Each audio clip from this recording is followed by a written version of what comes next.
He was the longest reigning WWE Champion in SmackDown history. He was the wrestling god. He was the guy who went from being a Texas brawler to a Wall Street tycoon. But ask anyone who shared a locker room with John Bradshaw Layfield in the early 2000s, and they won't talk about his stock portfolio. They'll talk about the terror.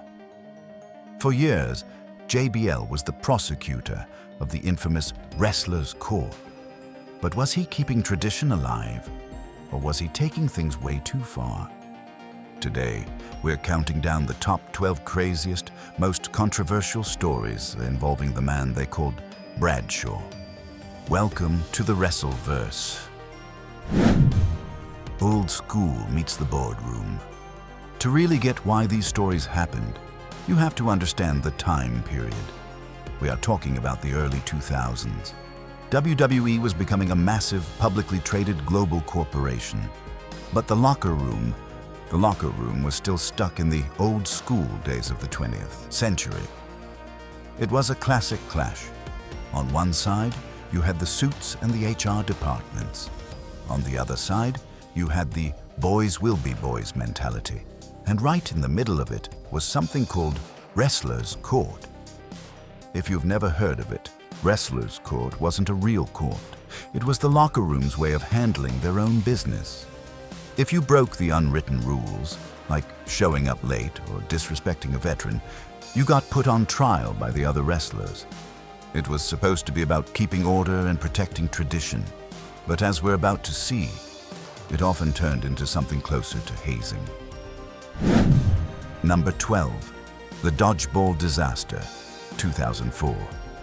Let's kick this list off at number 12. It sounds ridiculous, but this actually happened. The year is 2004, SummerSlam. On one side, you had the Diva Search contestants, models trying to win a contract. On the other side, you had the legitimate, hard-working female wrestlers. Victoria, Jazz, Molly Holly, Gail Kim, and Stacy Keibler. They played a game of dodgeball. Just a simple game. But here's the kicker. The wrestlers lost. It wasn't scripted. They just legitimately lost the game to the rookies. Now you might think, who cares? It's dodgeball. But the veteran men in the locker room cared. They saw this as a disgrace. They felt that by losing to models, these women had embarrassed the entire wrestling business. So, they were dragged to Wrestler's Court. And who was leading the charge? JBL. Acting as the locker room's prosecutor, he argued that these women had no respect for the industry because they let themselves be beaten by amateurs. It didn't matter that it was just a game. Bradshaw made sure they felt the heat. The verdict? The entire female roster was found guilty of embarrassing the business. Their punishment was to buy gift certificates to the Red Roof Inn, a cheap hotel chain for the veterans, basically paying restitution for a crime that didn't exist. It was petty, it was humiliating, and it showed exactly who held the power. And folks, that is just the tip of the iceberg. Number 11. The Miz and the Chicken Incident. If you know anything about the wrestling business, you know the locker room is a sanctuary. It's where you change, where you rest, and where you bond. But in JBL's era, if you messed up, you weren't just yelled at. You were exiled. That brings us to number 11. Today, The Miz is a guaranteed Hall of Famer. He's a WrestleMania main eventer. But back when he started, the locker room absolutely hated him. And the reason he got kicked out of it is legendary for all the wrong reasons. The story goes like this. A young Miz was eating a piece of chicken backstage. He wasn't causing a fight. He wasn't being rude. He was just eating lunch. But he accidentally spilled some crumbs on a bag belonging to a veteran. Now, in a normal job, you say, oops, sorry, you clean it up, and you move on. In the WWE locker room under the Wrestler's Court system, this was a capital offense. The verdict was swift and brutal. The Miz was sentenced to a 6-month ban from the locker room. Think about the humiliation here. For 6 months, while trying to build his career, The Miz had to change into his gear in public restrooms or janitor closets. He wasn't allowed to be one of the boys. JBL and the veteran corps used this public humiliation to reinforce the hierarchy. It was their way of saying, you don't belong here until we say you do. Most guys would have quit. The fact that Miz survived this says a lot about his thick skin. But the next guy on our list faced something even darker. Number 10. The Matt Striker Hotel Incident. Coming in at number 10 is Matt Striker. This one started with a misunderstanding but ended with a near brawl at 3 in the morning. Striker, who had been a teacher, made a comment comparing the brands. He said Raw was like college, serious study, while SmackDown was like high school, where you could smoke a joint and skip class.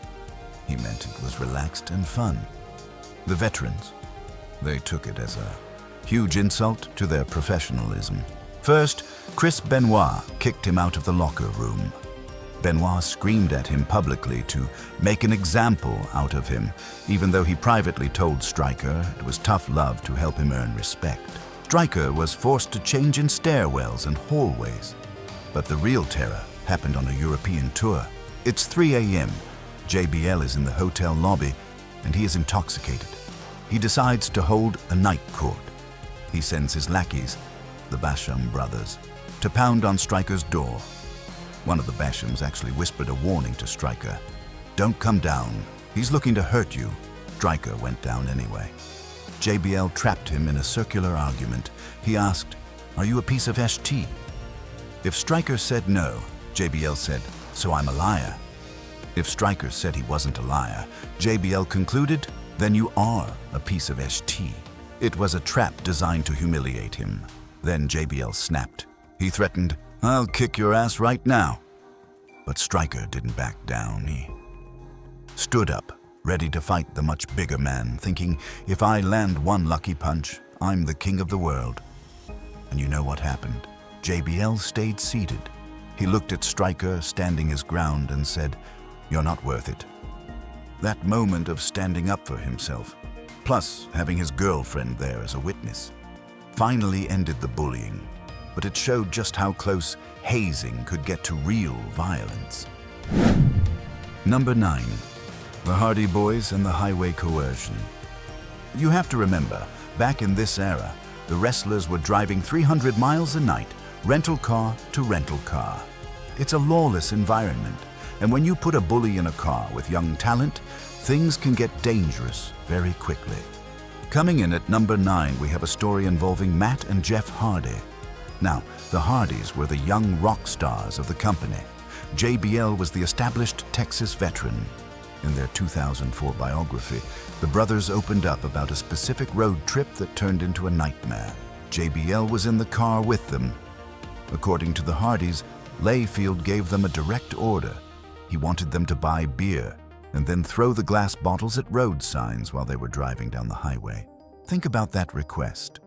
He wasn't asking them to get food. He was coercing young talent into illegal activities, drinking and driving and destroying public property just to prove they were one of the boys.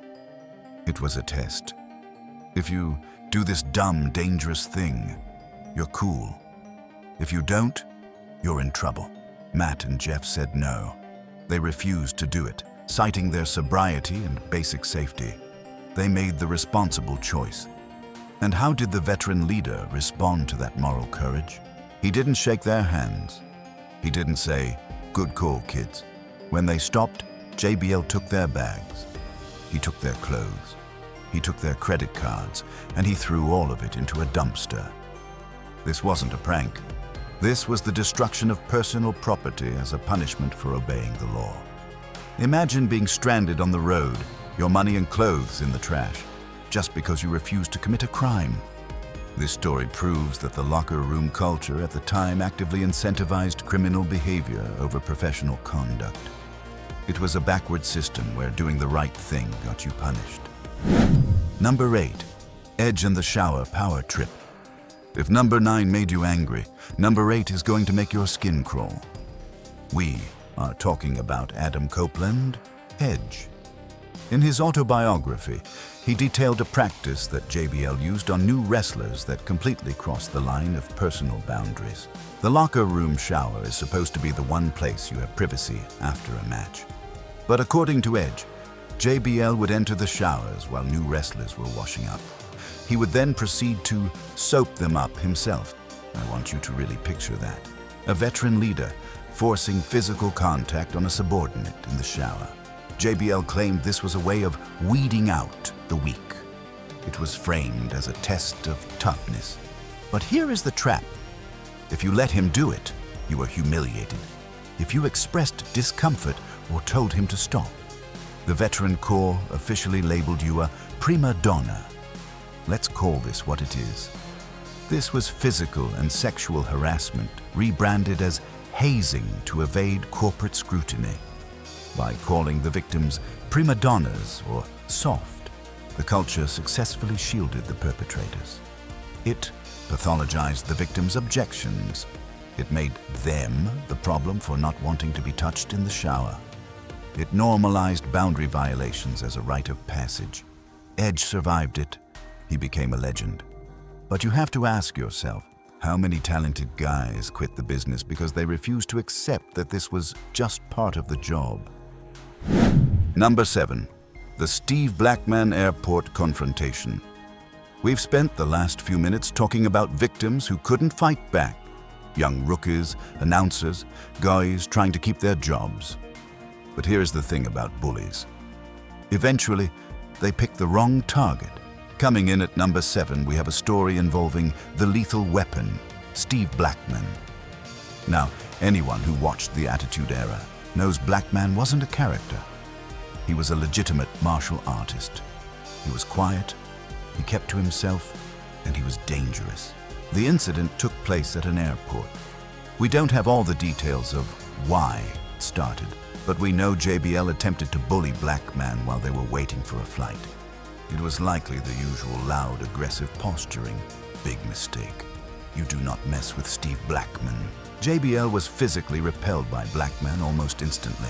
It wasn't a wrestling match. It was a legitimate defensive reaction.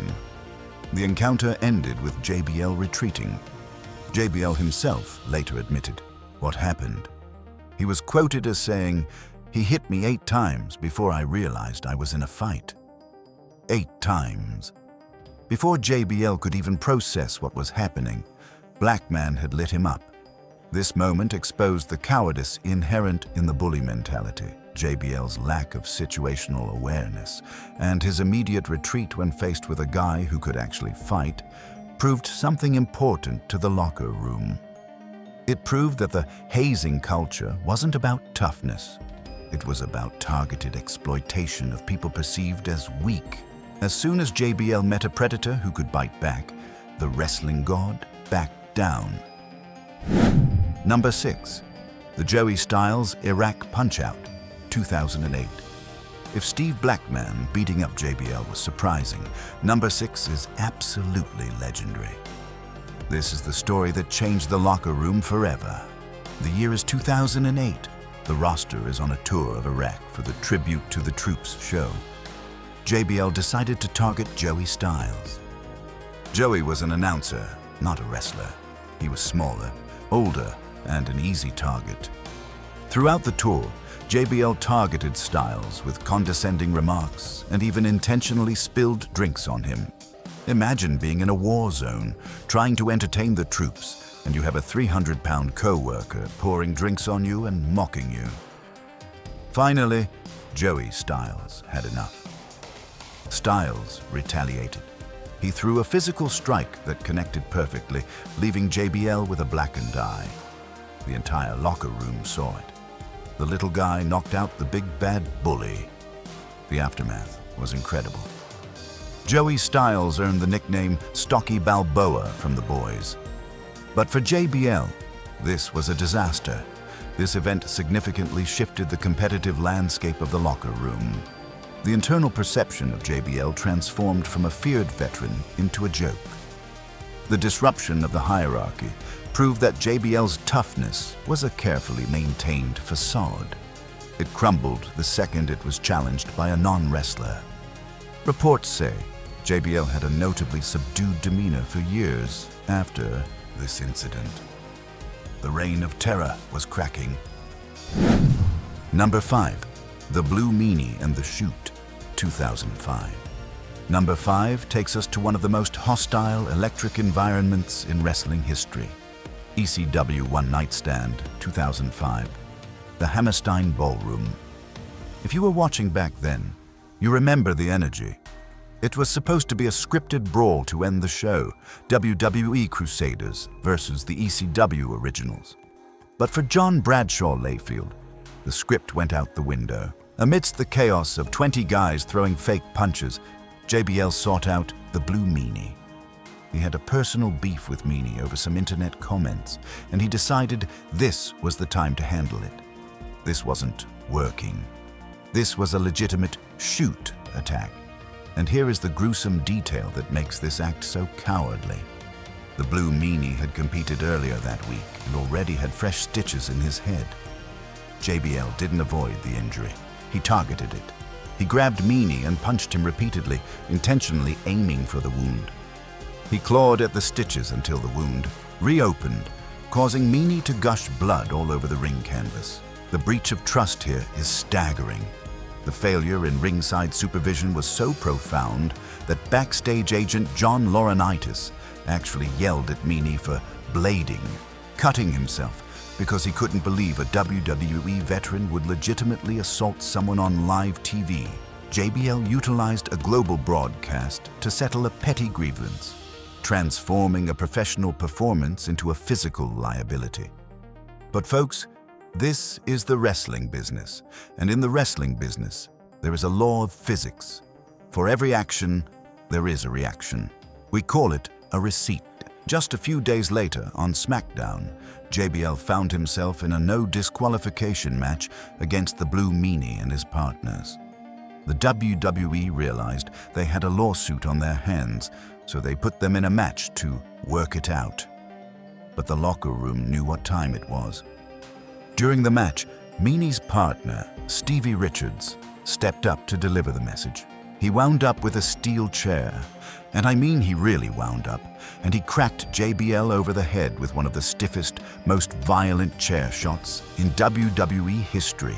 It was brutal, it was violent, and it was pure vengeance. JBL was busted open, concussed, and humbled. It was the locker room's way of saying, if you want to shoot, we can shoot too. Number 4. Justin Roberts and the Stolen Passport. From physical violence, we move to number 4. This isn't about blood. It's about freedom. We are talking about longtime ring announcer Justin Roberts. This incident took place during a tour of the United Kingdom, and it highlights just how malicious the pranks had become. When you are on an international tour, your passport is your lifeline. Without it, you are stranded. You can't go home. You are trapped. According to witnesses, during a UK tour, JBL instructed talent to steal Justin Roberts' passport. JBL has denied he gave the order, but we have confirmation from the men he tried to use as accomplices, John Morrison and Joey Mercury. They confirmed that JBL told them to take the passport. But here is the twist, and it's a rare bright spot in this dark series. Morrison and Mercury refused. They cited the golden rule. They knew that stranding a colleague in a foreign country wasn't a joke. It was evil. This transcends ribbing. This enters the realm of serious legal transgression. By attempting to strand a U.S. citizen overseas without documentation, the perpetrator was creating a massive risk for the company and immediate personal danger for the victim. It proves that the boys will be boys culture was a choice. Morrison and Mercury chose not to participate. JBL chose to instigate. And as we move into our top 3, we are going to see what happened when that instigation turned into a daily campaign of psychological warfare. Number 3. Justin Roberts and the Daily Nightmare. The top 3. And this is where the story shifts dramatically. Up until now, we've talked about physical fights, stolen passports, and harsh pranks. But what we're about to discuss is different. We are talking about psychological warfare. We are talking about the kind of daily, grinding abuse that doesn't leave bruises on your skin, but leaves scars on your mind. At number 3, we return to the story of Justin Roberts. We mentioned the passport incident earlier, but that was just one event. According to Roberts' memoirs, his experience with JBL wasn't a one-time thing. It was a daily routine of harassment. Imagine going to work every single day knowing that someone is waiting to humiliate you. Roberts documented that JBL would routinely take his bags, his personal property, and throw them down the street, just scattering his belongings on the pavement for him to pick up like a servant. But the verbal abuse was even worse. We aren't talking about "you suck at your job." Roberts claims that JBL would frequently instruct him to let that sink in. A senior executive-level talent telling a co-worker to commit suicide. This behavior is a textbook example of professional harassment that crosses into psychological abuse. By targeting the victim's mental well-being daily, JBL violated every standard of workplace safety. The intent here wasn't to toughen him up. The intent was to destroy a colleague's career and health. And sadly, Roberts wasn't the only announcer who found himself in the crosshairs. Number 2, Mauro Ranallo and the Voice of War. That brings us to number 2. This is the most modern story on our list, happening around 2017. It involves Mauro Ranallo. If you've heard Mauro call a match, you know he is special. He brings that old-school passion. He is arguably the best play-by-play man of his generation. And that talent was the problem. The harassment specifically focused on Ranallo winning the Announcer of the Year award from the Wrestling Observer. JBL, who was on commentary at the same time, reportedly didn't like that. This incident was rooted in pure professional jealousy, but instead of trying to be better, reports state that JBL engaged in public and private targeting of Mauro. Here is why this is ranked number 2. It wasn't a secret that Mauro Ranallo struggles with bipolar disorder. It was public knowledge. He was an advocate for mental health. JBL knew this. The company knew this. Yet the bullying continued until Mauro actually departed the WWE in 2017. The irony here is sickening. At the same time WWE was promoting their Be a Star anti-bullying campaign, they had a veteran targeting a neurodivergent employee. This created immediate corporate liability regarding the Americans with Disabilities Act. But more than the legal risk, it highlighted a systemic failure. The old-school mentality was now hurting people with real medical conditions, and it stood in stark contrast to the tolerant image the company was trying to sell to the world. Number 1, Chris Kanyon. We have arrived at number 1. And I'll be honest with you, this isn't a fun story. This isn't about a fight at an airport or a rib gone wrong. This is about the destruction of a human spirit. Chris Kanyon was an innovator. In the ring, he was incredible. But backstage, he was hiding a secret that, in the early 2000s wrestling world, was dangerous. Chris Kanyon was gay. According to reports from peers like Simon Dean, JBL didn't just participate in the bullying of Kanyon, he spearheaded it. And the reason was specific. It was abuse directed at him because of his sexual orientation. But it gets worse. It wasn't just one man being mean to another. Reports reveal that JBL actively encouraged younger stars to participate in the bigotry. He created a mob mentality. He turned the locker room into a weapon against a man who was just trying to live his truth. Kanyon tried to turn it into a positive. He actually pitched an idea to management for an openly gay character, something that would have been revolutionary at the time, but management shot it down and eventually released him. This is the gravest incident on our list because of the tragic intersection of homophobia and the eventual tragic outcome of Kanyon's life. It represents the ultimate failure of ethics. A veteran used his power to persecute an individual for their identity, creating a toxic, discriminatory culture that was permitted to flourish at the highest levels. And that brings us to the most important question of this entire video. Why was this allowed to happen? The enabler layer. Why was it allowed? You can't have a bully like JBL running wild for a decade without permission. The persistence of this misconduct wasn't just about one bad apple. It was a symptom of an environment sanctioned by management, specifically figures like Vince McMahon and Kevin Dunn. We have to talk about the Be a Star campaign. Externally, WWE was promoting tolerance and anti-bullying. But internally, that campaign served as a corporate shield rather than a legitimate compliance framework.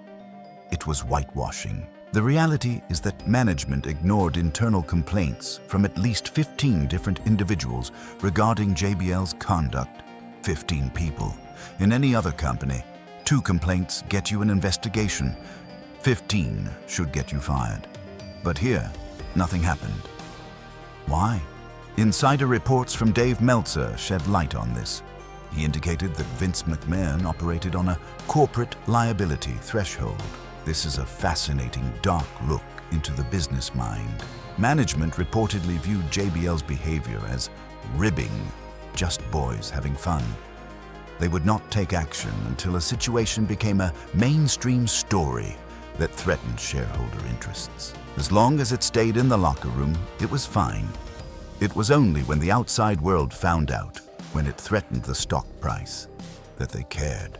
The Carney mindset was still embedded in the executive layer, prioritizing the toughness of the locker room over basic HR compliance and employee safety. So, where does that leave us? The wrestling business has changed. It had to. The exposure of these incidents, driven by Justin Roberts' brave memoirs and the public outcry surrounding Mauro Ranallo, forced an evolutionary shift in the industry. The old excuse of boys will be boys has been rendered obsolete. We now know the undeniable human and corporate cost of that culture. You can't run a billion-dollar company like a carnival anymore. This history serves as a cautionary tale. It teaches us that paying dues is often just a euphemism for harassment. It teaches us that leadership is responsible for the enforcers they choose to protect. And most importantly, it teaches us that silence is equivalent to sanctioning. We love the golden age. We love the stories. But we have to be honest about the cost. The ring is dangerous enough without having to fight for your life in the locker room, too. If you enjoyed this deep dive into the history of the business, please hit that subscribe button. We have plenty more stories from the territories to the big leagues coming your way. We are WrestleVerse. Keep it old school, but keep it safe. We'll see you at the matches.